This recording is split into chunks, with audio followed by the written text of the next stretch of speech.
Ace of Pentacles wanted to make itself known. I'm using the Witch's Garden deck today. I don't know if you guys have ever used this deck, but it's really beautiful. And I've been using it a lot in my client work, and I've been getting a lot of intuitive messages when I use it. I think to start off with Ace of Pentacles, this is so gorgeous because this talks about the new beginnings that we're walking into. I just felt the need to take like a really deep breath there. I don't think these are here yet, especially because today we have Neptune at the very, very last degree of Pisces, the very last degree of the entire zodiac wheel, turning direct. And this is just basically the precursor for when it gets ready to move into Aries, into the first or 0 degree of Aries, the very first degree of the zodiac wheel, and to meet up with Saturn at the very first degree of Aries, the zodiac wheel. And that's going to be a huge, massive reset. It's a 165-year phenomenon that happens when Neptune and Pisces meet up in Aries. They don't always meet up at the 0 degree, the very, very first degree of the zodiac, and it's very symbolic. It's a very big deal. These outer planets move incredibly slowly. Neptune represents spirituality, the unknown, the unseen, what we can't see with our physical senses, but we can sense with our otherworldly senses, with our psychic abilities, with our intuition. And Saturn represents the real world, what we can see, and those structures that we rely on in our real lives. It's our job, it's our money.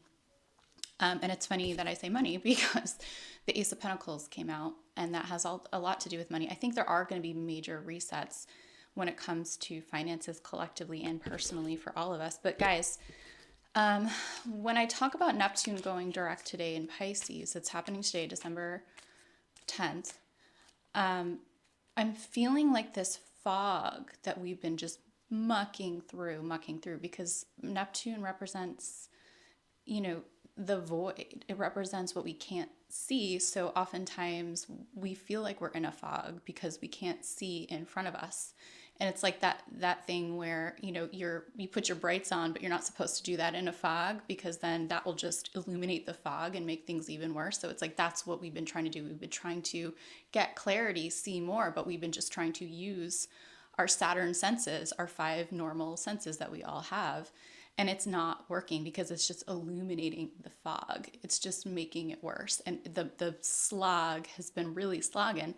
So now that we have Neptune turning direct, I feel like a lot of this clarity will very, very, very slowly start to move back into our lives. And we're going to start to see that more and more, especially when Neptune and Saturn both move into the 0 degree of Aries. And that happens in February. So we still have a little bit of time, but I think we're going to start to see signs that our life path is moving in the direction that we want to move it into. And we're going to start to see like hints like, yes, good job. You're moving in the right direction. You're going to get those intuitive hits. Neptune and Pisces is our intuition. We've been learning to trust our intuition, and Saturn is our everyday lives. We've been learning to bring that intuition into our everyday lives. How do we work with intuition, and how do we make that work for us? Just as we're washing the dishes, as we're planning our next trip, we're learning these little ways that we can use our psychic senses just as normal, everyday human beings. Okay, so we have more Pentacles energy that came out, and that's interesting that I was talking about work and finances because the 8 of Pentacles has everything to do with work and finances. It's about the things that we've been putting work into every single day, those habits that you do every single day that you hope for a long-term return on. They're not sexy at all, but they're those things that it's an ROI. You want the ROI on these small investments that you're making every day. And I do think that especially with that Saturn energy, we're going to start to see in the first few months of 2026, some of these very real, tangible manifestations start to come in. But right now we're not seeing it. We're still in that fog. That fog is still being illuminated in front of us. And so it can feel like a void. It can feel very unsafe. It can feel very uncomfortable. And the problem is we have to trust, right? Like we have to trust that our manifestations are landing, even if we can't physically see it. But there is that knowing, right? That claircognizant knowing. We know that the manifestations will land We just can't see it yet. Yeah, the Seven of Wands came up in reverse, and the Seven of Wands can be about defending ourselves. And I think we have felt the need to put up a barrier between ourselves and that world of spirituality. I talk to a lot of clients. You guys would be shocked, like how many clients I talk to who have psychic abilities.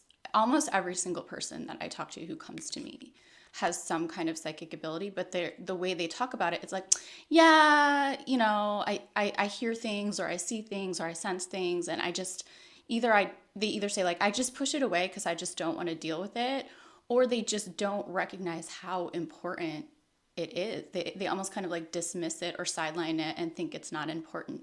And in almost every reading, I'm telling somebody like, okay, well, if you're hearing things, that means that you're clairaudient, and that's a psychic ability, and it's actually a tool that you can use, and it's a gift. It's not something that you should be afraid of or scared of. Or if you're seeing things, that means you're clairvoyant. It's not something to be dismissed or sidelined. It's something to use. So I really do think, especially also with these Eight of Pentacles and talking about that Saturn and Neptune meetup, I think we are learning, to use those psychic abilities in our everyday life. If we hear something, if we have a clairaudient ability, we know now how to process that and how to use that in our daily life, and not just how to dismiss it. But getting back to this Seven of Wands that came up in reverse, I think we're stopping that pushing away. I think we're letting spirit in and letting spirit guide us, and not feeling the need to defend ourselves or push away all of these psychic gifts and messages that we're getting.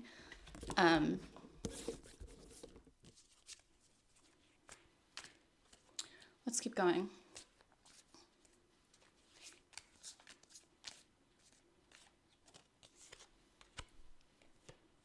The Emperor.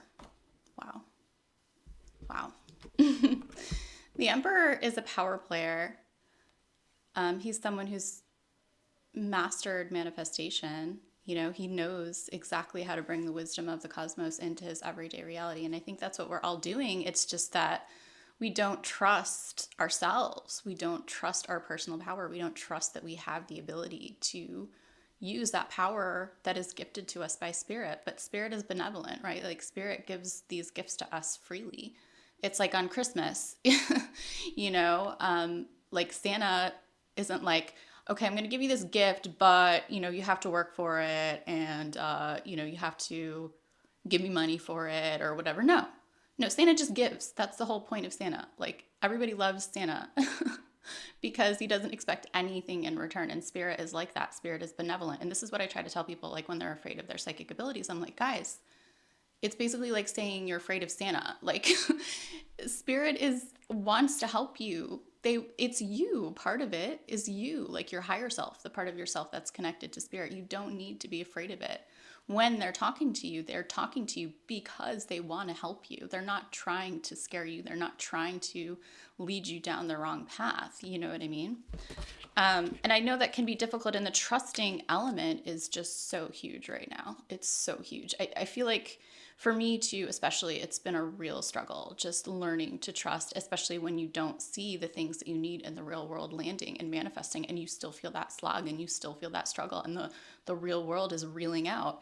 And, but there's like this switch inside me. I don't even know how to describe it. It's like when I get to the point where I'm like, okay, I can't, I need some manifestations because, shit's not working and whatever. It's like something switches and it's like, okay, here you go. And I get something small. It might not be like a huge thing, but I get just enough that spirit is letting me know we're here for you. We're with you. Just keep following the breadcrumbs. That's all you have to do. All you have to do is go to the next breadcrumb and trust that that breadcrumb is going to lead you to the next breadcrumb. This is probably a bad example because I think the breadcrumbs maybe led Hansel and Gretel to like get murdered in an oven or something. Like that's not what I mean. In this scenario, the breadcrumbs lead you to like an amazing, beautiful manifestation, multiple manifestations. That is my cat probably about to tear down this entire Christmas tree. You guys pray for me. What do we have? The Ten of Wands. Yeah, the Ten of Wands is about carrying that weight of the world on your shoulders. One really interesting thing, and it can also be about putting those burdens down. One really interesting thing about the astrology with Saturn and Neptune meeting up is that, so they meet up every, I think it's like 36 or 37 years, something like that, just not at the very first degree of the zodiac, which is why this particular meetup is so significant. But the last time they met up, which was not at, I don't know exactly where it was, but it wasn't in Aries. Guess what happened? The fucking Berlin Wall fell. You know what I mean? Like, this is not little energy, guys. This is big, big energy. Um, and then the very first time when they started the new cycle together, when they did meet up in Aries, I believe it was in the 1860s. And what was happening then was the Civil War. But also, America's relationship with death was changing because so many people were dying. It fundamentally changed people's spirituality, and spiritualism started rising and getting very popular. And that's the religion that believes in the continuity of life. So when someone dies, they're still there. It's just beyond a veil, but you can still talk to them. You can still have a relationship with them. The love that you felt with that person is exactly the same.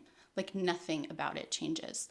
So I was going off on this tangent, but when I was talking about the Ten of Wands and putting that burden down, when the Berlin Wall fell, it was like this massive structure of oppression, and it dissolved. So, you know, structure, Saturn, dissolving, Neptune. I do think that we're going to see collectively some of those patterns repeat now. I think we're going to see structures of tyranny and oppression dissolving, and that feeling of the power of the people, especially when you combine it with Pluto and Aquarius, that power of the people and that freedom, that equality, that beautiful energy that you can't contain because it's everywhere. It lives in people's hearts. It's that fire. It lives in people's souls. You know, you can't keep people down. They're not gonna stay unfree for long, right? Like the Emancipation Proclamation, that was also going on when Neptune and Aries, Neptune and Saturn met up in Aries for the very first time in the 1860s. So it's a huge, massive collective energy about breaking free from these chains, breaking free from these shackles, but also doing it in a way where we're called to understand, how does spirituality play a role in that? How does spirituality play a role in our own personal power, our own personal freedom, our own personal relationship to spirit? And that's going to be different for everyone. But it does require us to let go of our grip on these old structures. You know, our government in the US right now is just crumbling before our very eyes. And it needs to crumble so the people can build something beautiful in its place, because whatever we have right now is just not working and everybody knows it. You know, it's fascism. Fascism never lasts because it fractures from within. Because it is an energy of division and fear and hate, the people that try to keep that fascism in place ultimately end up turning on each other, because all they care about is themselves and their own egos. Whereas unity consciousness is not built on service to self, it's built on service to others. And that's the consciousness of freedom. That's the consciousness of equality. That's the consciousness of, you know, the 5D, some people call it. And that's what's rising. And that's what we're going to see, you know, come into place in the real world, spirituality, Neptune, Saturn, real world, in February. Collectively, but also in our real lives when those two planets meet up. You know, what shackles are you taking off yourself? How are you, you know, bringing spirituality into your own life? This video is getting kind of long. I'm also feeling really out of breath, which can happen sometimes when I'm channeling and like the energy is coming through kind of strongly. I had 2 fall on the floor. I love the 3 of Cups in this deck. I think it's just about soul tribe, but also like community in general. Like, it can be not just our soul tribes individually, but our broader soul tribe, our family as humans on this earth. Coming together based on love and freedom and equality, not on fear. Not like the tribe coming together like, oh God, we have to defend ourselves at all costs and kill everybody else because we're going to die if we don't kill everybody else. No, I'm talking about we are connecting with each other based on these higher ideals, these Neptunian, Piscean spiritual ideals, not fear. That's a lower consciousness that's on the way out. I am really on my soapbox right now. And again, I feel the energy like flowing, flowing, flowing, and it's moving so fast that I'm like breathing fast. Guys, I'm going to leave this here. It's already been way too long. If you're interested in a personal reading with me, please do check out my website. It's whatawitchknows.com. My 15-minute readings are on sale right now, and I believe also my stars and cards reading are also on sale. That's going to show you where this Neptune and Saturn meetup is happening in your personal birth chart. Like, where's 0 of Aries in your birth chart? Where's 29 of Pisces in your birth chart? How are these, bigger concepts of, taking off the shackles of restriction, rising freedom and equality, sovereign self-power? Where are these themes playing out in your life? What house is, are they talking to other planets in your birth chart, and what does that add to the conversation? So guys, if you're interested, again, that's called the stars and cards reading. I'm also doing that, so that incorporates astrology and intuitive tarot, so you get additional guidance from spirit on that. And then also, if you're just interested in a quick short tarot reading, just in and out, I can tell you in 15 minutes what spirit is telling me from your higher self. Those are my 15-minute just the basics tarot reading. Those are on sale as well. So guys, I will see you very soon. Take care. Bye.